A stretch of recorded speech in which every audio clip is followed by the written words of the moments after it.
जो भी क्वेश्चंस हैं दोस्तों वो बताए जा रहे हैं कि देखो मॉडरेट लेवल के ही आ रहे हैं, उतने हार्ड भी लेवल नहीं आ रहे हैं, लेकिन कुछ क्वेश्चन आपको फंसाने के लिए दिया जा रहा है जिनमें कि आप फंस सकते हो, तो उनमें फंसने की कोशिश मत करो। अगर आप चाहते हो कि 100 क्वेश्चन एटलीस्ट आप ज़रूर से ज़रूर देख करके जाओ, और जो स्टूडेंट्स थे उन्होंने बताया कि वो मॉक टेस्ट नहीं लगा पाए थे, इस कारण से वो 100 क्वेश्चन एटलीस्ट देख भी नहीं पाए, और 4 क्वेश्चन के ईजी छूट गए जो एकदम एक सेकंड में होने वाले थे। तो इस तरह की गलतियां स्टूडेंट से हो जाती है अगर आप फुल्ली प्रिपेयर नहीं होकर आते हो। अगर आप अच्छे से तैयारी कर ले रहे हो, अच्छे से आपने कम से कम नहीं भी तो 6 महीने की तैयारी कर रखी है, तो आपको ईजिली हो जाएगा।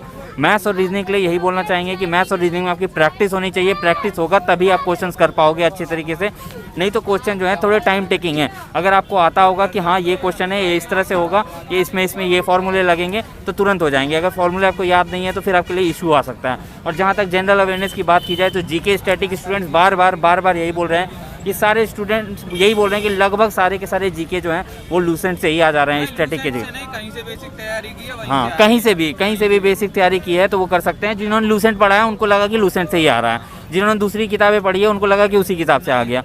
तो स्टैटिक जो भी दे रहे हैं सही ही दे रहे हैं, ऐसा कुछ नहीं कि डिफरेंट दे रहे हैं। हो गया भाई आपका पेपर? अच्छा हाँ, तो इस सेंस में आप सोचो। और करंट अफेयर जो है ऐसा कुछ नहीं है, किसी शिफ्ट में 2019 से पूछ ले रहे हैं, 18 से पूछ ले रहे हैं, 16 के भी क्वेश्चन पूछ ले रहे हैं, 17 के भी, कोई फिक्स नहीं है। जिन्होंने ओवरऑल तैयारी कर रखी है अच्छे से, और करंट अफेयर की तैयारी नहीं होती है, करंट अफेयर ना मतलब आपको जानना रहता है, आपको इंटरेस्ट रहता है तो पता चल जाता है आपको न्यूज़ वगैरह देखते हुए, और एनटीपीसी में ऐसे ही क्वेश्चन पूछे जाते हैं, ठीक है। तो इसके लिए ऐसा नहीं है कि आपको बहुत कुछ जानना चाहिए।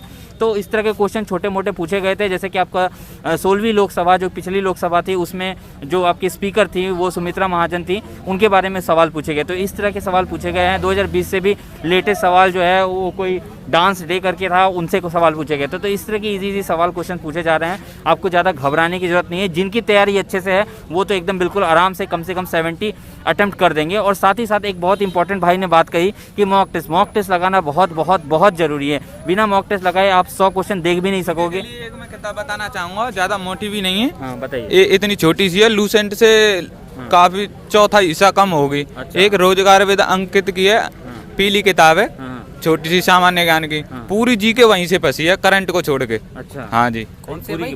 पूरी की पूरी पीली तो किताब आपने है। तैयारी कर दी होगी? हाँ जी, 2-3 क्वेश्चन तो ऐसे मुझे हार्ड से लगे थे। नहीं, पूरी जी के वहीं से आई है। कौन सी किताब बताई भाई? रोजगार वेद अंकित के नाम से है कोई, एक पीली, हाँ, सामान्य ज्ञान, ज्यादा मोटी नहीं है।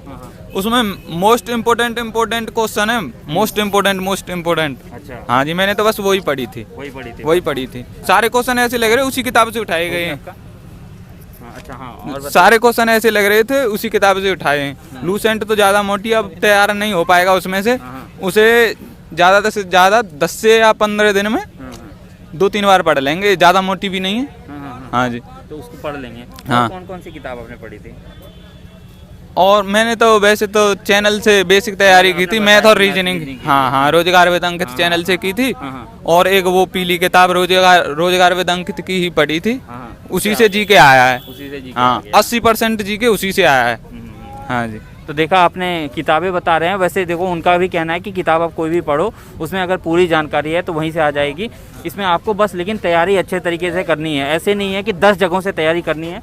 एक फिक्स जगह पकड़ लो, ठीक है, और उसको पूरे तरीके से लग जाओ। एक बुक पकड़ो, उसको लगातार पढ़ते रहो, एक बार नहीं 10 बार पढ़ो। को पढ़ना खैरे अब आने वाले स्टूडेंट हाँ, के लिए हाँ, ज्यादा दिक्कत होगी। ज्यादा से ज्यादा मोटी है, 50 से 60 पन्ने हाँ, की बिल्कुल। होगी वो लास्ट। तो ये हो गया, WTO के बारे में पूछा गया। फिर आपका ओपेक के बारे में क्वेश्चंस पूछे गए हैं, UN के, यूनिसेफ के बारे में, यूनेस्को के बारे में। इस तरह के जितने भी इंटरनेशनल संगठन हैं उनसे डेली बेसिस पे क्वेश्चन आ रहे हैं। तो जो आने वाले स्टूडेंट्स हैं फेज़ 1 में जितना भी पेपर बचा हुआ है, शिफ्ट बचे हुए हैं, उनके लिए आप लोग अंतर्राष्ट्रीय संगठन के बारे में देख लें कि उनका हेडक्वार्टर्स कहाँ है।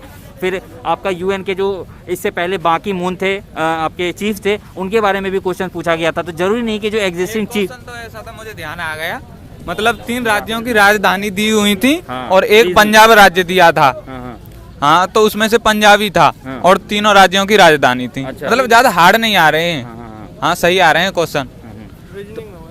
हाँ, तो इस तरह रीजनिंग में भी क्वेश्चन ऐसे पूछे जा रहे हैं कि रोमन नंबर पूछा गया था, रोमन बाइनरी। रोमन मेरी समझ में नहीं आया। अच्छा, हिंदी में पूछिए तो बता सकेंगे भाई। हाँ हाँ हाँ, सब आप लोग सब इलाहाबाद जोन के ही हैं? हाँ इलाहाबाद जोन के। हाँ, तो इलाहाबाद जोन के हैं ज़्यादातर स्टूडेंट्स, इनका यही कहना है। और ये जो मैं आपको कुछ टॉपिक्स बता रहा हूँ, जो स्टूडेंट्स बार बार आपको टॉपिक्स बता रहे हैं, उन टॉपिक से भाई आप लोग जरूर से जरूर पढ़ के आना, जो जिनका भी 1-2 शिफ्ट में एग्जामिनेशन आने वाला है, क्योंकि उन टॉपिक से लगातार क्वेश्चन पूछे जा रहे हैं। पिछले कुछ दिनों में तिरंगा पे लगातार 3 दिन क्वेश्चन पूछे गए, ठीक है। तो इन जैसे गांधी के ऊपर लगातार क्वेश्चन पूछे, तो इन टॉपिक्स पे आप लोग बार बार फोकस करो और तैयारी करते रहो, ठीक है। बाकी आप लोगों की कोई भी क्वेरी रहती है, क्वेश्चन रहता है, आप लोग कमेंट सेक्शन में जो दूसरे शिफ्ट का भी लाइव हम लोग यहाँ पे रिव्यू आप लोगों को लेकर आएंगे। सीधे स्टूडेंट्स आपको क्वेश्चन बताएंगे, पूरा ओवरऑल जैसा पेपर था वो अपना खुद का बताएंगे, कोई उसमें ऐसे फिल्टर्ड नहीं रहेगा, एकदम ओरिजिनल रहेगा। तो जरूर हमारे साथ सेकंड शिफ्ट में भी जुड़े। बाकी आपका कोई भी राय रहता है तो आप पूछें हमसे कमेंट सेक्शन में। और शिफ्ट 1 के क्वेश्चन जो है आपको नीचे डिस्क्रिप्शन बॉक्स में लिंक मिलेगा टेलीग्राम चैनल का, वहाँ पे आपको अभी तुरंत हम लोग पीडीएफ प्रोवाइड कर देंगे सारे शिफ्ट के क्वेश्चंस के। और ऑलरेडी जो शिफ्ट हो चुके हैं उनके भी क्वेश्चन हमने तैयार करके पीडीएफ में टेलीग्राम चैनल पे अपलोड कर दिए हैं। तो वहाँ पे जाकर के आप सारे के सारे पीडीएफ पिछले एग्जाम्स के और पिछले शिफ्ट्स के और आने वाले शिफ्ट के सारे के शिफ्ट के आपको पेपर भी मिल जाएंगे। तो जरूर से जरूर देखें और वीडियो को लाइक कर दीजिएगा।